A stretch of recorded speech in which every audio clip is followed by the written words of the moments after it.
Merci, écoutez, merci d'être venu assister à cette présentation. 15 minutes pour essayer de vous expliquer à la fois ce qui est le wallet d'identité et puis quelle est la proposition de valeur de KeepMe sur ce sujet.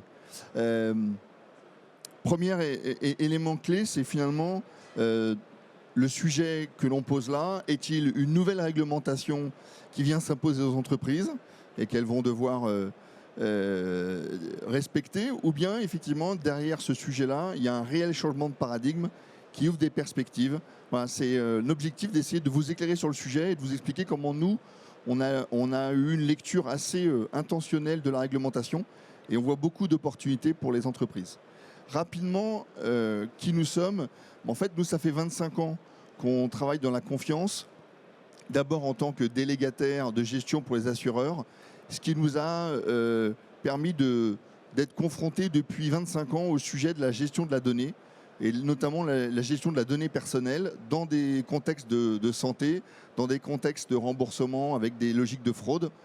Et très vite, on a eu de nombreuses discussions, développements, interactions avec le régulateur, de manière effectivement à trouver la bonne façon à la fois de gérer la donnée personnelle et de la respecter, mais en même temps de l'utiliser pour faciliter, accélérer les parcours.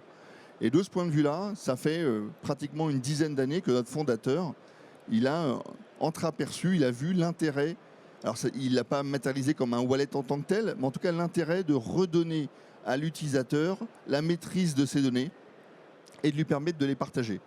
Et donc, on a suivi l'actualité réglementaire et on s'est positionné comme un acteur de cette chaîne de confiance en développant nos technologies et en les adaptant à l'émergence du wallet. Rapidement, quels sont les principaux éléments à retenir dans la réglementation? Je ne vais pas descendre sur la réglementation en tant que telle, mais il y a deux dates essentielles à retenir.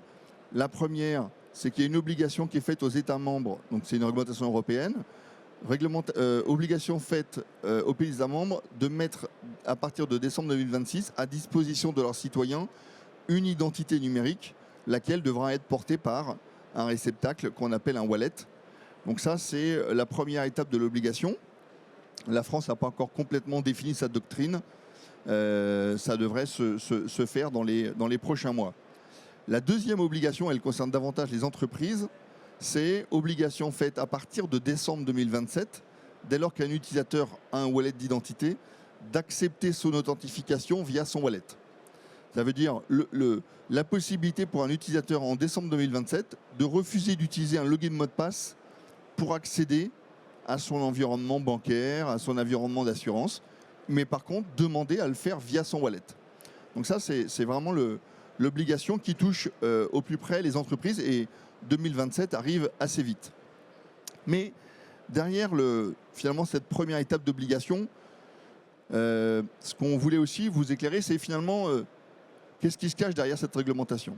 Et pour nous, il s'agit vraiment d'un changement de paradigme majeur, au sens où on va passer d'un monde où ce sont essentiellement les entreprises qui réclament des informations, des documents pour délivrer des services, et essentiellement à base d'informations documentaires, à un monde dans lequel on redonne non seulement la maîtrise à l'utilisateur de ses données à travers ce réceptacle qu'est le wallet, qui va effectivement répondre à un certain nombre de critères très précis. Je ne vais pas rentrer forcément dans le détail, mais c'est vraiment centré autour de l'identité qualifiée et avec quelques principes, et notamment le principe du consentement à chaque fois sur le partage auprès des entreprises qui vont réclamer de la donnée. Mais pour nous, le changement le plus important et qui n'est pas forcément visibilisé comme tel, c'est celui du passage d'un partage essentiellement basé sur des documents à un partage qui, au fur et à mesure, va se faire par de la donnée cryptomatique.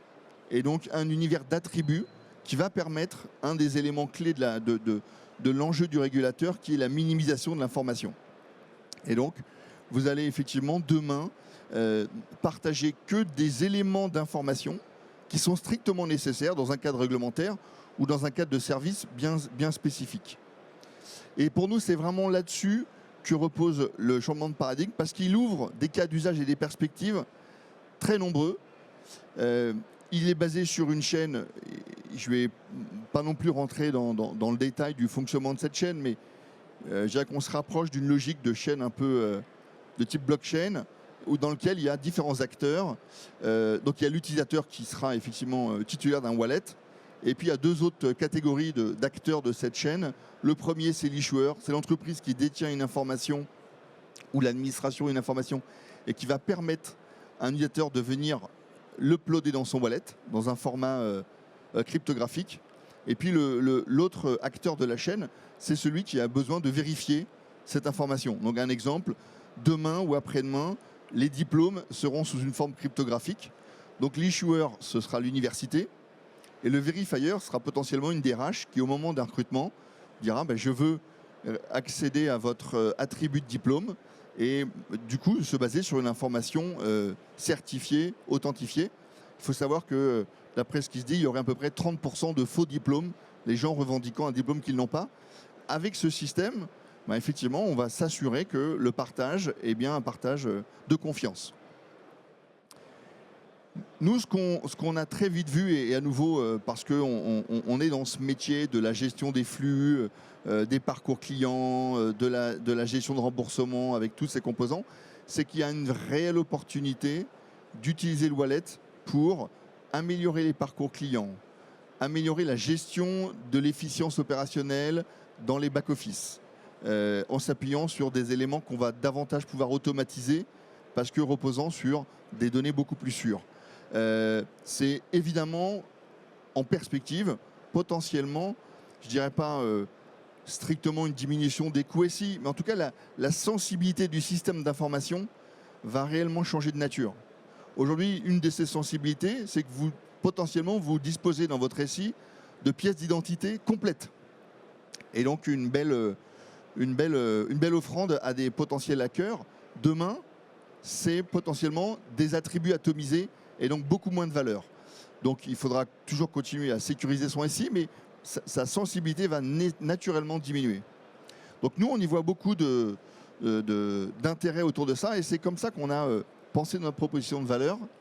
On a, je vous l'ai dit, depuis 25 ans, développé différentes technologies au cours de la confiance numérique. Et ce qu'on a fait, c'est on sert aujourd'hui un certain nombre de clients, et donc on a replatformé ces différentes briques technologiques pour être au service du wallet et être en capacité vraiment d'offrir des parcours de bout en bout. C'est bien la finalité du wallet, d'offrir ce type d'expérience. On s'appuie d'un point de vue portfolio de produits avec donc beaucoup de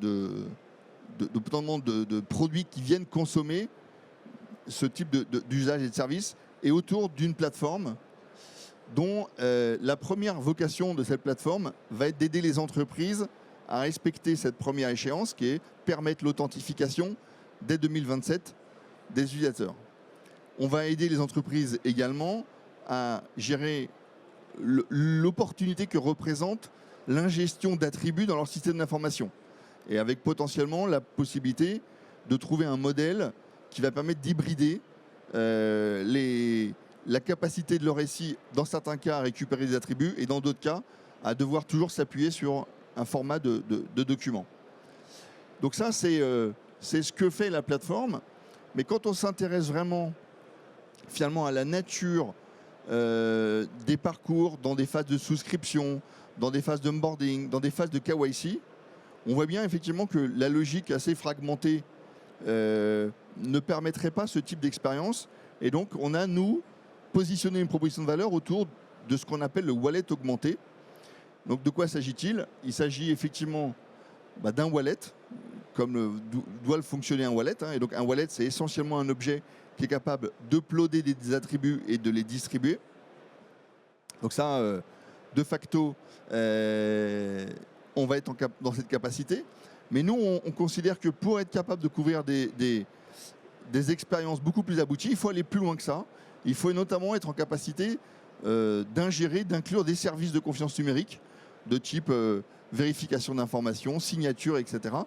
Et parce que pendant encore un certain temps, on va avoir besoin de s'appuyer sur le monde existant qui reste un monde documentaire. Et donc c'est là où nous, on a introduit la notion d'espace.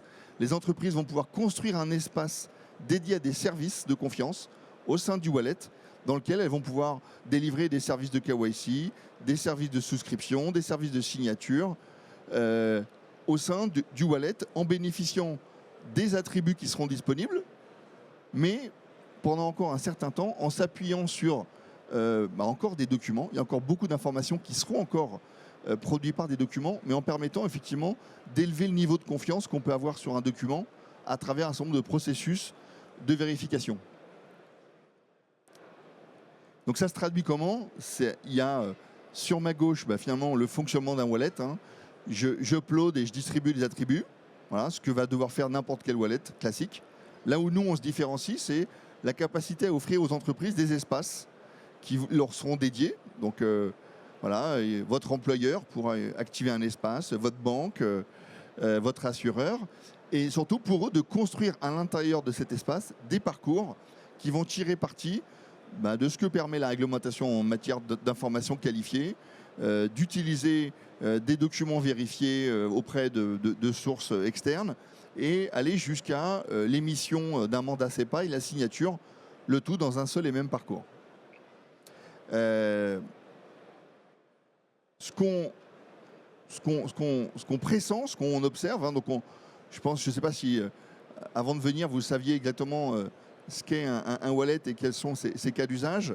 Nous, ce qu'on peut constater tous les jours à travers nos actions, c'est que finalement il n'y a pas un jour où on ne découvre pas un nouveau cas d'usage en essayant de poser finalement la problématique d'un client en face de la capacité d'un wallet à répondre à un certain nombre de use cases.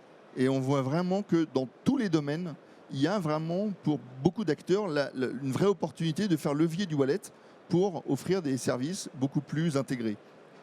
Et ceci va énormément contribuer au niveau d'adoption. La question essentielle est, alors l'État se fixe 80% des Français équipés d'un wallet numérique en 2030. Si on reste sur une logique vraiment purement contrôle d'identité, etc., je ne suis pas sûr qu'on crée un phénomène d'adoption.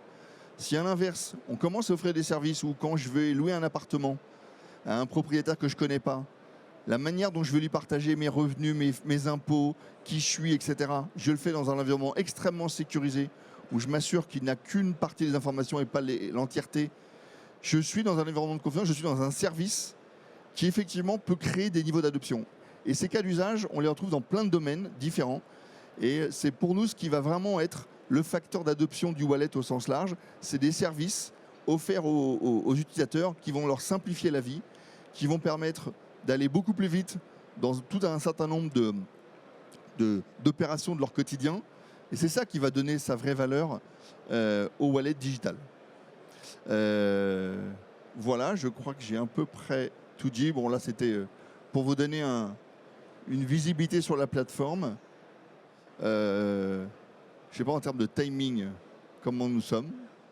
Il nous reste une petite minute. Une petite minute. Ah, peut-être une minute de questions du coup. Il y a un micro qui arrive. Oui, bonjour, merci pour votre présentation. Le cas d'usage que vous avez donné, que je trouve très très bien, c'est le cas d'usage avec le fait de louer un appartement. Oui. Et ma question, elle est double. Donc du coup, vous visez quoi? Vous faites du B2B ou du B2C? Première question. Et deuxième question, qu'est-ce que le client achète concrètement? C'est-à-dire du soft, du service ou le fait de créer un usage? Ouais. Alors, après, je réponds. Donc nous, on a vraiment une approche B2B. C'est-à-dire qu'on va aller offrir ce type de plateforme et de service à des acteurs qui vont vouloir offrir à leurs clients finaux une plus grande confiance dans la gestion de leur dossier de locataire. Donc c'est du B2B, voilà, et c'est le modèle de monétisation, c'est auprès de ces entreprises, parce qu'elles ont un vrai bénéfice à ouvrir ce type de parcours à leurs clients finaux. Donc c'est par ce biais qu'on monétise le sujet. Pardon. Bonjour, donc question en fait, vous avez déjà d'autres concurrents et quelles vont être les clés pour finalement être les leaders sur ce type d'application qui a l'air d'attirer finalement toutes les entreprises qui vont vouloir utiliser les wallets? Ouais. Alors, les concurrents, finalement, on en a plein et pas du tout. On en a plein au sens, il y a plein d'acteurs qui se positionnent sur le wallet avec un regard très réglementaire du sujet. et donc se positionner réellement comme un wallet où je upload des attributs et je les distribue. Là où nous, on considère vraiment que notre proposition de valeur est unique, c'est qu'on considère que ce n'est pas suffisant pour permettre aux entreprises, in fine, d'offrir des services vraiment de bout en bout et de confiance. Et donc c'est à travers ça qu'on pense créer une vraie adoption. Et qu'est-ce qui va effectivement faire qu'on va atteindre cet objectif et cette ambition d'être un des leaders? C'est par les premiers cas d'usage. Ça a été public, on a fait un premier pas avec Generali. Et donc on est aujourd'hui dans une optique où finalement c'est à travers nos grands clients, puisqu'on vient du monde de l'assurance, donc on travaille avec tous les grands acteurs de l'assurance, qui eux vont crédibiliser l'intérêt de Parcours à travers un wallet. Et c'est ce qui effectivement nous laisse penser que voilà, on peut prendre cette position et par la capacité d'offrir vraiment des services que les citoyens, les consommateurs, les clients vont trouver très simples à utiliser et être en confiance dans ce type de parcours.